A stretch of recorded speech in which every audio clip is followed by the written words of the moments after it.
it's unclear, this thing will break. Love most often wears out, and evidently not so many have the energy to rekindle that. Those planning should ask themselves, why marriage? It's Ronald K.E. says, women to stop asking us, and I can assure you the marriage will last. Then Chatin, goodness, I hope I pronounced it correctly. He says, respect, grace, respect. Only Shadrach Rotich, money is the only thing. And he says, I repeat. Lots of comments, which of course I'll be sampling at the end of the show. But there's another one from Mikey Tonga who says, Jesus Christ and believe in his word. Christ holds all things, including marriage, together. He's the author, director, hold of marriage. Marriage is founded on, and in him will weather all storms by his grace. Dr. Julius, I was to come back with you, and I want us to talk about compromise. How far can one go?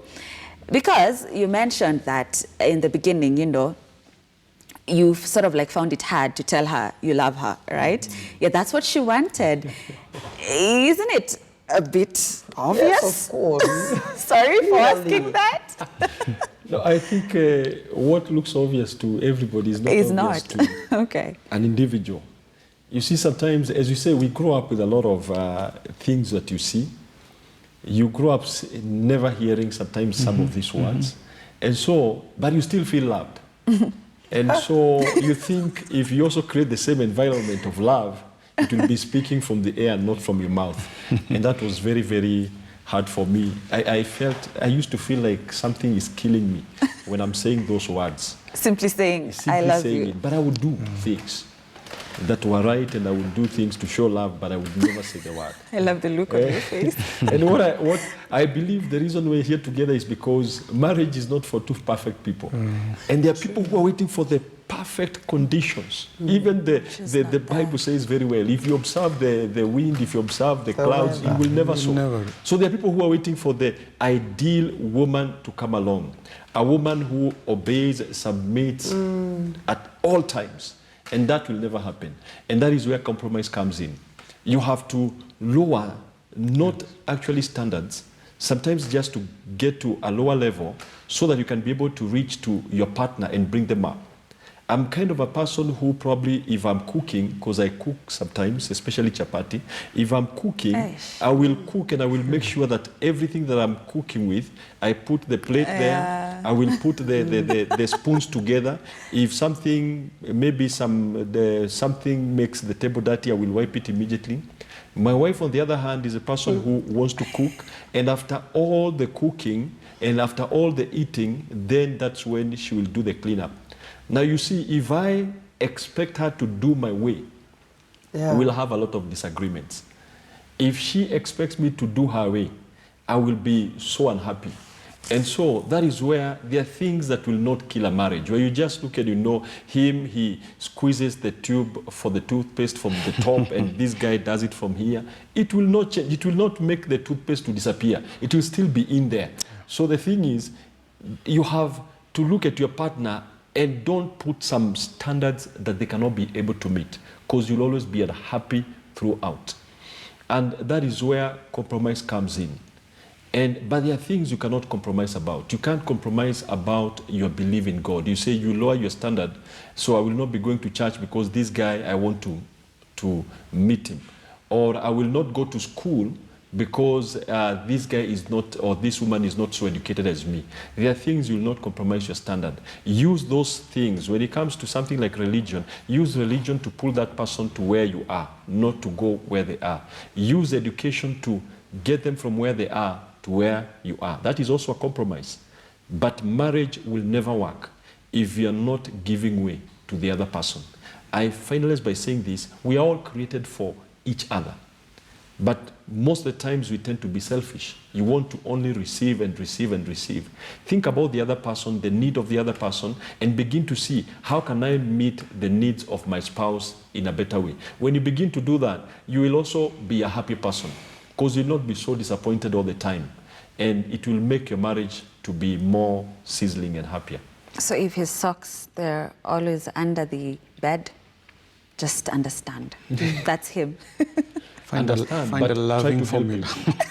You know, let me also add just something very small. And say there are areas in marriage that we call gray areas. those ones you can never compromise. Because if we discuss that area, it is volatile. It is like a landmine. So there are areas, this one, perhaps he eats at 10, I eat at 8, let's make it at 9. Let's meet halfway. But there are areas, in this person's life, if I touch this to change it, italipuka. Wachana nayo. Don't try to change a person. Compromise or leave the person to flow.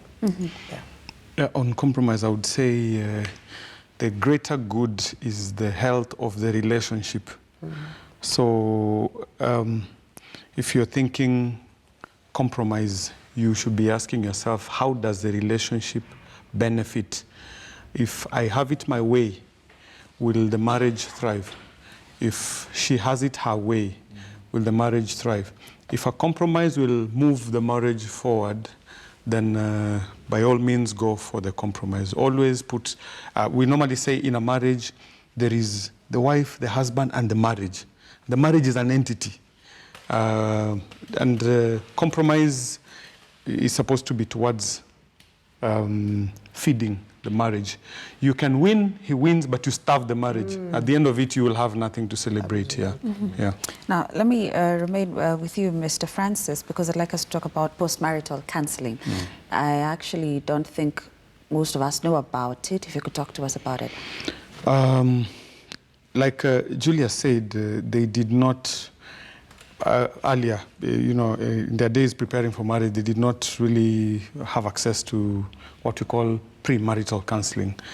There are many people who enter into marriage through whatever formula, and they find themselves married. And for sure, once you start this journey, differences start playing out and so on. And if you are not fully self-aware, there will be moments that threaten the happiness of your marriage. People normally think that counseling is for those who want to enter marriage, but counseling benefits those who are already in marriage a lot more, perhaps. Why I'm saying that is because if you see many people who are wedding today, they go into premarital counseling because it is a prerequisite for maybe by the churches which want to join them.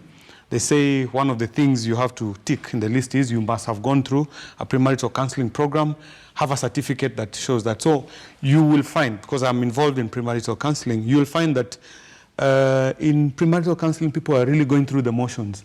Their mind is just, just ringing wedding. So whatever you tell them, sort of just inaingia kwa sikio moja, inatoka huko kwingine. They will think about these things when they get married. Usually once a couple settles in marriage and differences start playing out, we encourage married people to go for counseling. Counseling is not really an African thing, especially for men. Most men would think, I'm a man, I'm a leader, I'm a ruler, I'm the head. Why do I need Yeah, why do I need counseling? Counseling, in fact, many men say, well, mama, enda counseling, wakufundishe jinsi ya kuishi na ya kujenga nyumba yako, kutengeneza nyumba yako. But I have seen that couples who go for post-marital counseling, even those who are at the verge of making very, serious decisions, breaking apart and so on, usually really get help. In counseling, you are helped to make sense of what is going on in your relationship. You are helped to reconcile the things that are causing differences. In fact, you're even helped to look at other couples who may have been where you are, and because they embraced certain kinds of mindsets, they got help and now their marriages are sailing. Counseling can make the difference anytime between breakup of a marriage and the continuation of a marriage. So I really encourage, especially Kenyan men, to go into counseling. Please look for, mentors, look for successes. It matters who you go to for counseling. If you go to failures, they may show you the mistakes they made, but they may pull you into some of their decisions. There are, trained counselors. There are people who are dedicated, very good mentors who are able to counsel, yes. Mm-hmm. Dr. Jane, let's talk about some of the external factors that influence a marriage. The boys' club, we've had it many times, family, and allow me to also include children. Because most of the times you hear men complain that, ever since we got our firstborn, all the attention is now to the child. This woman has forgotten me. Let's talk about that. Yeah, we need to understand, like when I talk about the influences, the leading influence is family. Why is it the leading influence? Because that's where you immediately come from. You've immediately come from a family, now you're married. So that means last month, the only social fiber that you had was family. And now that you're married, they're the closest people to run to when you've got a problem. And unfortunately, many people downplay the other spouse in the presence of the family. And what happens? The family begins to demean, actually even to demonize the other one. And they say, you took our son. He used to look fat. Now he's thin. So, a lot of those things happen. So when it comes to family in a nutshell, I say let there be in-laws and by-laws.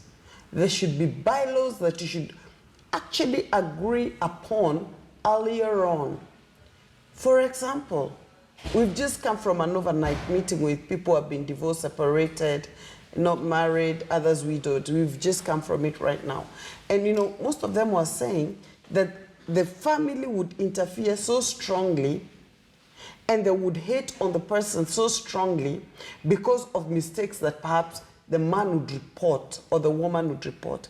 And I keep saying, let there be laws. If the problem is the sisters coming to stay in your house, let there be bylaws before you get married. That yes, we will love your parents, but we will not allow them to stay with us for longer than this time. Because they feel like you are our wife. When we talk about the boys' club and the girls, yes, it doesn't mean that you kill your friends from the past. You kill off the relationships rather not kill the friends. You kill the friendship. However, you've got also to create some distance so that the two of you get and create time together and pick from the other people, family, friends, even the girlfriends you've had before, for the lady. Pick things that add value and people who add value. There are always people who will add value into your lives. There are relationships that will add value. So always pick on what adds value. Agree together, groom it together, and that makes the marriage stable. The children? About the children, always understand as a woman, the first person you had was this man, then the children came next. Great. Dr. Julius, there's something Dr. Jane mentioned before we took the break on marriages for the mature people. Yes. Now, this term mature, let's talk about age. Is it a factor? I mean, I have friends who got married at the age of 23 and they're still together to date. Actually it was 20 then. There are people who get married in their 30s, they break up. I don't know. Is it a factor? Also, this issue of, women getting married to men that are younger than them, and it works. At times it works, at times it doesn't work. So is it a factor? And of course, age plays a factor because we've had sessions of counseling where somebody comes and says, this man or this woman never told me they were older than me. And you find already, because of the mentalities that have been created, maybe you're supposed to marry somebody who is 10 years younger or 5 years younger. Now that this person is 5 years older than you, you're like, this thing may not work. So there are stereotypes that we have that can destroy, and we need to be careful about the age factor. Why do I say this? Because if you marry such a big age gap, they have different culture, they have different values. You may think the one may be saying, I want to go for coffee. The other one is saying, no, I think we need to spend time in the house. I'm too old for these things. So if you need to be careful. And even if you're going to marry somebody who has got an age difference, then it is also good to prepare, to get to know, get into their world, and let them get into your world. so that by the time you're getting into it, there are some expectations that will definitely be met because you openly communicated. But I will say emotional maturity totally depends on a person. Emotional maturity depends on how ready the other person embraces the changes that come your way. Because there are people who are 40, 50, 60, and they are still saying, I'm not ready for marriage. Means emotionally, they have not become ready yet. And that is why I say never push people. And we have so many parents who are telling their girls, hey, you now need to get married, telling their sons they need to get married. But the thing is, you need to ask, what could be hindering them from going there? There could be some level of maturity they have not acquired, and therefore they are still afraid to get into that marriage. And let us not judge anyone by the age factor. But it matters. But you got to be careful and look into it very intricately. Okay. I'm told we need to wrap up and I need to get your closing remarks. I'd like to start with you, Mr. Francis, even as you share your contacts with our viewers. But we haven't talked about, one of your books, How Can I Know She's the One? Tell us, how do we know she's the one, as you tie it in your closing remarks? Okay, I have actually authored 3 books, Pillow Talk, Designer Love, and How Can I Know She's the One? How Can I Know She's the One is a book for men. The thinking behind the book was that women are born with a checklist. They know. As they are, he's going to be a prince, he'll come riding a white horse and whatnot. Wow. Men wait until the day they are ready and then they start looking. They don't have an internal mechanism to gauge and build up an expectation before. So How Can I Know She's the One is an invitation to men to ask the right questions about a partner. My experience in the men's world is that men have been getting a raw deal quite a bit. They marry all the beautiful women and then they have all the trouble for the rest of their lives, yeah? Because in the beauty or whatever fleeting qualities they are looking for, the qualities that make for successful marriages are lacking. So please, if you get the book, look at the checklists that helps the average man. As a wrap-up, I would say, let's focus on this one thing called communication. Communication is the bedrock of any successful marriage. You can be mature, you can be have the right qualities and all that. All of you are both hopeful of having a successful marriage, but if you do not embrace the elements of good communication, there's nowhere you're going. That marriage might just, go to the rocks. Learn the elements, the building blocks of. There are many, many resources that help couples to know how to communicate well. Communication that is respectful, that is empathetic, that is genuine and honest. All that. Yeah. Communication will make, or in fact, I dare to say, the success of a marriage anchors largely on how you talk to the person you love. Yes. Mm-hmm. Dr. Chen, your contact, sorry. My number for those who want to contact me is 0722 405 729. I also on social media I run an outfit called Creative Intimacy. Look for Creative Intimacy on Facebook. Just the word Creative Intimacy on Facebook. Yes. Okay. Yeah. We have regular communication there with many members. Yeah. Sure. Yes. Your closing remarks, Dr. Yeah. For me, I'll say one thing: be real. Marriage works when you're real. Communication, yes, you're real, and you have respect one for another. Respect supersedes love, because when there is respect, love is automatic. Marry your friend, and if he is not yet your friend, pursue friendship in that marriage. Pursue friendship. Mm-hmm. It will be steady. Yes. He'll share the contacts, right? For me, I would say that find out what your partner loves and keep doing it and keep on improving on it. If they love eating, keep on feeding them, because that is what will make that marriage work. If they love hearing good words, keep saying those good words and keep on varying them, and just your marriage will work. Mm-hmm. Now, on social media, we are Dr. Julius and Dr. Jane, that is on Facebook. On Twitter, Dr. Julius 1. Dr. Julius 1. God bless. Amen. Now, Dr. Julius, Mr. Francis, did you attend the men's conference? I took my wife out for a dinner. It was a group dinner. We had a good time. Okay. But I think I'll need the notes, the minutes for the men's conference. I see lots of men here attended, so they'll provide. Did you? I think I might be going one day, but I will make sure inform her. Okay, okay. Thank you so much, Mr. Francis Akukai, relationships expert and an author, Dr. Jane Kimani, marriage counselor and a pastor, and of course, Dr. Julius Kimani, a marriage counselor too, and a pastor. Thank you so much for joining us. Now, Matheka, let me just sample a few feedback here. On Facebook, James Ndwati says, remember we asked what you think makes marriage works. James Ndwati says key aspects are submissiveness, respect, royalty, trust, seamless communication. Denny Mboots says trust, humility, and making God the foundation. Gashusha Manoa says only God. Ambassador Gordon Kachola, he's my friend, he says regular men's conference, he teaches us well. And there's one person here, Kilelu Tom, who says mimi nataka unisalimie hapo kwa KTN News. Tom Kilelu, make my day please. So hi Tom, thanks for tuning in. So that's where we end it here on Weekend Express. Thank you so much for tuning in. Thank you for sending in your feedback. Of course, keep it KTN News. I'll be back at 11 a.m. for News Center and later